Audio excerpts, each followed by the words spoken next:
Hello everyone, আসসালামু আলাইকুম। কেমন আছেন সবাই? আজকে সারাদিন আমি কী খেলাম চলো শেয়ার করি। সকালে ঘুম থেকে উঠে ফ্রেশ হয়ে আমি খেয়ে নিয়েছি নুডলস আমার খুব পছন্দ। তারপর সারাদিন আর কিছু খাইনি, ভাজিতে চলে গিয়েছিলাম। তারপরে এসে দেখো ভাত খাচ্ছি। এখানে আছে বেগুন দিয়ে ইলিশ মাছের লেজ দিয়ে রান্না করছে, খুব মজা হয়েছে কিন্তু। তারপর দেখো এখানে আমি আরেকটা লেজ নিয়ে নিয়েছিলাম।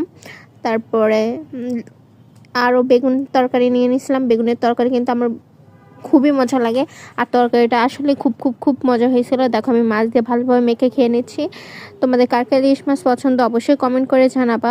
তারপরে সন্ধ্যায় খেয়েছিলাম এখানে পাটিসাপটা পিঠা, আর আছে এখানে তেলের পিঠা। তোমাদের পাটিসাপটা পিঠা পছন্দ না তেলের পিঠা পছন্দ অবশ্যই কমেন্ট করে জানাবা। দেখো পিঠাগুলো কিন্তু অনেক বড় বড় আর বেশ মজা ছিল কিন্তু খেতে। তারপরে খেয়েছিলাম আমি এখানে রং চা আর বিস্কুট। রং চা কার কার পছন্দ অবশ্যই কমেন্ট করে জানাবো। আমার কিন্তু দুধ চা পছন্দ, তাও আবার বিস্কুট দিয়ে খেতে কিন্তু খুব মজা লাগে। তারপর খেয়েছিলাম পুডিং। দেখো পুডিংটা উঠতেই চায় না, একদম কি ঘাটতার একদম বেডা মানুষের মতো। দেখো পুডিংটা কিন্তু অনেক সফট হয়েছিল আর মজা হয়েছিল খেতে। তারপরে রাতে খেয়েছিলাম আমি গরুর মাংস আর পোলাও। গরুর মাংসটা অনেক সফট হয়েছিল, রসুন দেওয়া হয়েছিল, রসুন দিয়ে আমি মেখে ভালোভাবে খাচ্ছি।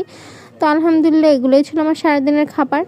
আর তো আজকের ভিডিওটা কে কোন জায়গা থেকে দেখছো অবশ্যই কমেন্ট করে জানাবা। আর ভিডিওটি ভালো লাগলে লাইক কমেন্ট শেয়ার করে ফলো দিয়ে পাশে থাকবা। তো আল্লাহ হাফেজ, সবাই ভালো থাকো, সুস্থ থাকো, টাটা। দেখা হবে অন্য কোনো ভিডিওতে।